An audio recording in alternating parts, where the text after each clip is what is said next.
2024 সালের সেপ্টেম্বরে ভারত সফরে টেস্ট ও টি-20 থেকে অবসরের ঘোষণা দিয়েছিলেন সাকিব আল হাসান। জানিয়েছিলেন ক্যারিয়ার শেষ টি-20 খেলে ফেলেছিলেন টি-20 বিশ্বকাপেই, আর মিরপুরে ক্যারিয়ার শেষ টেস্ট খেলতে চেয়েছিলেন। যদিও সাকিবের সেই ইচ্ছা পূরণ হয়নি।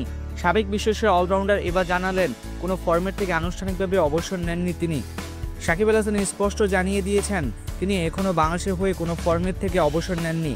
এ প্রসঙ্গে তিনি বলেন, সত্যি বলতে আমি এখনও কোনো ফরম্যাট থেকে আনুষ্ঠানিকভাবে অবসর নেইনি।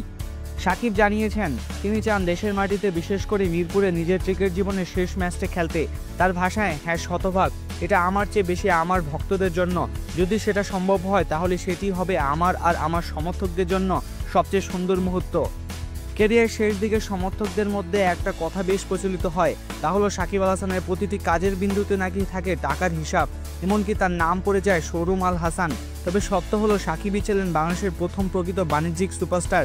মাঠে দাপট দেখানোর পাশাপাশি মাঠের বাইরেও ছিলেন, সাফল্যকে যেভাবে অর্থের রূপ দিয়েছেন তা তার আগে কেউ করতে পারেননি।